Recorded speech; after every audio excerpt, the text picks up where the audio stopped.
You sorted everything out, you set the structure for the very beginning, and now you're seeing, okay, does this initial setup make sense? Do we need to already make some adjustments? Do we just need some more reps? I think it's apparent also that they don't feel like they're replicating what goes on in practice so far in the official game. Yeah, I mean, it would be an understatement to say there's a hell of a lot of puzzle pieces for them to be putting in line. Let's touch upon the brief history of Falcons with Nico so far. Obviously, some online games back at Blast Bounty, one LAN game here. What were your big takeaways from those?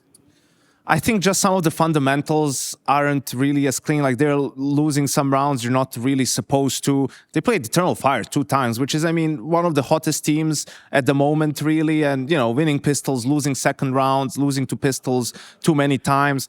Some actually even clutch situations being a little bit questionable, which is where you hope they'll be at their best because some of the veterancy that they have on the team. So, yeah, it hasn't looked great to begin with, but hopefully, they can show us what they've been talking about when it comes to their practice games. Talk to me about your favorite word. That is passion and maybe frustration coming alongside that. These are some images from just yesterday, but it's not like this is the first time you've seen Nico, getting a little bit emotional in some situations. I think you roll back a year ago, different jersey, same expressions, or 5 years ago in a phasers. I mean, yeah, I think it just speaks of the frustrations and some of the initial problems that Falcons have been facing in terms of just their performance and what they're putting out on the server. And it is a work in progress. It was a work in progress to assemble a roster for them. Yes. So, yeah, it's not going to be ideal. And Nico, a guy who is, not afraid to let his emotions show. Yeah, you can't bottle them up, He's just taking that phrase quite literally, letting them out.